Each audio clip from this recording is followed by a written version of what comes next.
নজর রাখবো পরবর্তী সংবাদে। বাঙালির 12 মাসে 13 পার্বণের মধ্যে অন্যতম পার্বণ জামাই ষষ্ঠী। আর এই জামাই ষষ্ঠীর দিনেই কার্যত আজ খোলা রয়েছে রাজ্যের শিক্ষা প্রতিষ্ঠান। জামাই ষষ্ঠীর দিন শিক্ষা প্রতিষ্ঠান খোলা থাকায় সিদ্ধান্তকে কার্যত ব্যতিক্রমী বলছে সাধারণ মানুষ। এবং এই জামাই ষষ্ঠীতে শিক্ষা প্রতিষ্ঠান খোলা থাকার দপ্তরের সিদ্ধান্তে হতাশায় এক প্রকার সরকারি কর্মচারীরাও। জানবো বিস্তারিত, আমাদের সাথে রয়েছে প্রতিনিধি বিপ্লব চন্দ্র। বিপ্লব দা, জামাই ষষ্ঠীর দিনেও কার্যত সরকারি কর্মচারীরা এক প্রকার হতাশ, কেননা সেক্ষেত্রে শিক্ষা প্রতিষ্ঠান সহ বিভিন্ন দপ্তর ইতিমধ্যে খোলা রয়েছে, যাকে কেন্দ্র করে সাধারণ মানুষরা এক প্রকার ব্যতিক্রমী চিত্রই দেখছেন। কি বলবে? একদম সম্পূর্ণ ব্যতিক্রমী বলা যায় ঘটনাটা, কারণ সেটা ইচ্ছাকৃত ভাবেই বলা যায়। এবং সেক্ষেত্রে বলবো, যারা রাজ্য সরকারের বিভিন্ন শিক্ষা দপ্তর থেকে উচ্চ শিক্ষা দপ্তরে যারা রয়েছেন, অধীনস্থ রয়েছেন, বেশিরভাগ ক্ষেত্রেই মূল অফিসাররা, যারা আধিকারিকরা রয়েছেন, অধিকর্তা যারা রয়েছেন, সচিব যারা রয়েছেন, তারা বেশিরভাগই কিন্তু হিন্দি ভাষী। তার কারণে কিন্তু তাদের কাছে ওই জিনিসটা একেবারেই ওয়াকিবহল না সেই জিনিসটার সম্পর্কে।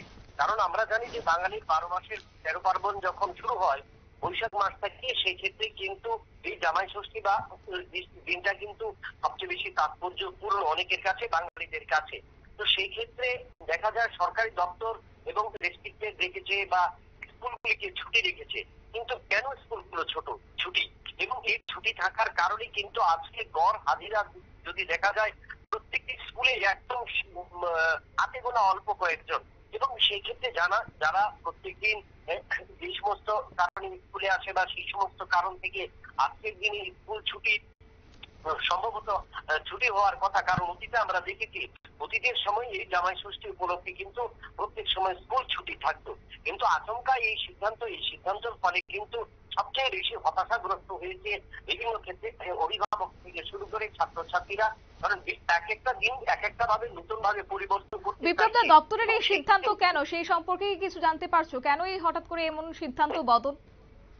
দেখো, এই সিদ্ধান্তটা কেন সেটা যদি বলা যায় তাহলে একটু পূর্ব প্রেক্ষাপট বলতে হবে যে 2018 সালে যখন দেখেছিলাম আমরা যে যখন বিজেপি সরকার এই রাজ্যে প্রতিষ্ঠিত হয়, তখন থেকেই কিন্তু আন্তর্জাতিক শ্রমিক দিবস অর্থাৎ 1 মে দিনটি কিন্তু গোটা দেশে ছুটি হিসেবে ঘোষিত হয়। কিন্তু সেই সময় তৎকালীন মুখ্যমন্ত্রী ছিলেন বিপ্লব কুমার দেব। এবং সেই সময় আমরা কি দেখলাম, সেই আন্তর্জাতিক দিবস, শ্রমিক দিবস, সেই দিবসটিকেও ছুটি বন্ধ করে দিয়েছিল। যার কারণে কিন্তু সেই শ্রমিক দিবসও কিন্তু একটা হতাশা, ক্ষোভ এবং তৈরি হয়েছিল।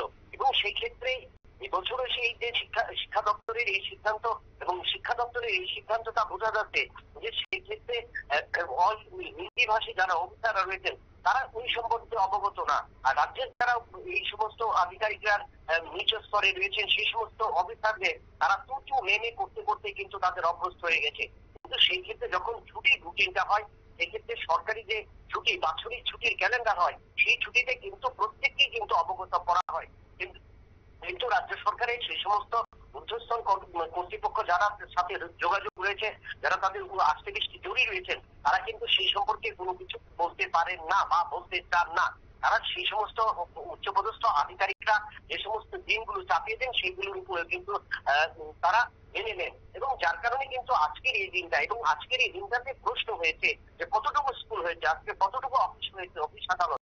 বেশিরভাগ ক্ষেত্রে কিন্তু গড় ছুটি, প্রত্যেকটি অফিস আদালতে ফ্যান চলছে, বৈদ্যুতিক লাইট চলছে, কিন্তু কর্মী নেই। তার কারণ কি? তার কারণ হলো এই দিনে প্রত্যেকেই যদি ছুটি নিয়ে থাকে, ছুটি তো অবশ্যই থাকবে। সেটা বাঙালির একটা বড় পার্বণ। যদি আমরা দেখি সেই ক্ষেত্রে যদি বিতর্কিত বিষয় হতে নাও পারে আর হতেও পারে, কারণ আমরা দেখেছি খ্রিস্টমাসের দিনে, জেসাস খ্রিস্টের জন্মদিনের দিন, সেখানে বাঙালিরা কতজন পালন করে। সেক্ষেত্রে কিন্তু হিন্দি, অহিন্দি, বাঙালি, উপজাতি সব কিন্তু সেদিন কিন্তু পুরো ছুটি থাকে। তাহলে কেন আজকে ষষ্ঠীর দিনে স্কুল ছুটি বা অফিস আদালতের ছুটি নয় বা স্কুল ছুটি নয় কেন? সেটাই কিন্তু একটা প্রশ্ন।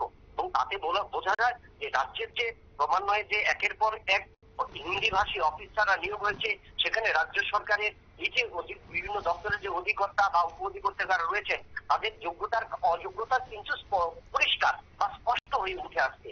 এবং তার কারণে কিন্তু একের পর এক একটা ছুটি, আন্তর্জাতিক শ্রমিক দিবস, জামাই ষষ্ঠী, এই সমস্ত বিভিন্ন ছুটি যেগুলিতে অতীতে ছুটি উপভোগ করতো বা ছুটি পেয়ে থাকতো স্কুল, কলেজ, শিক্ষা প্রতিষ্ঠান বা বিভিন্ন দপ্তরগুলো, সেখানে কিন্তু প্রতিনিয়ত হচ্ছে। আলটিমেটলি কি হচ্ছে? আলটিমেটলি সমালোচনার মুখে হচ্ছে। দূর দূরান্ত থেকে মানুষ আসছে, পয়সা খরচ করে একটা প্রান্ত থেকে একটা প্রান্তে আসছে। যে দেখছে কি অফিসে ফাঁকা, বৈদ্যুতিক লাইট জ্বলছে, ফ্যান চলছে, কিন্তু কর্মী নেই। কারণ দেশ টিকছে। এই ছুটি দেওয়ার মানে কি? সেটা কোনো মানে নেই। এবং সেই ক্ষেত্রে আমি বলবো ঊর্ধ্বতন কর্তৃপক্ষ আগামী দিনে যখন বাৎসরিক ক্যালেন্ডার করবে, অবশ্যই সেক্ষেত্রে রাজ্য সরকার এবং বাঙালি, হিন্দিভাষী, অহিন্দিভাষী, উপজাতি যে সমস্ত দিনগুলোতে ছুটির দিন হওয়ার কথা অতীতে আমরা পেয়েছি, সেগুলোকে কিন্তু রুটিন অনুযায়ী করা উচিত। তাহলে কিন্তু আগের পক্ষে ভালো হবে এবং রাজ্যবাসী এবং সেক্ষেত্রে কিন্তু সমালোচনার সম্মুখীন হবে না। কারণ আজকের এই ঘটনার পরে কিন্তু শিক্ষা দপ্তর এবং অন্যান্য দপ্তরের আধিকারিকরা কিন্তু পুরোপুরি সমালোচনার মুখে কিন্তু। ঠিক তাই বিপ্লব দা, অসংখ্য ধন্যবাদ তোমাকে। বিস্তারিত তুলে ধরলো আমাদের প্রতিনিধি বিপ্লব চন্দ্র। তবে আজকে বুধবার আর জামাই ষষ্ঠী, আর এইকে কেন্দ্র করে জামাই ষষ্ঠীর দিনও রয়েছে শিক্ষা দপ্তর। রাজ্যের বিভিন্ন শিক্ষা প্রতিষ্ঠান থেকে শুরু করে স্কুল, কলেজ এবং বিভিন্ন অফিস আদালত খোলা রয়েছে, এবং যাকে কেন্দ্র করে সাধারণ মানুষ এক প্রকার কিন্তু ব্যতিক্রমী চিত্রই দেখছেন। কিন্তু তার অপরিবর্তিতে কিন্তু লক্ষ্য করা গেছে যারা সরকারি কর্মচারীরা রয়েছেন তারা কিন্তু আজকের এই সিদ্ধান্তকে কেন্দ্র করে এক প্রকার হতাশাগ্রস্ত। নিয়ে নিচ্ছে ছোট্ট একটি বিজ্ঞাপন বিরতি, সঙ্গে থাকুন।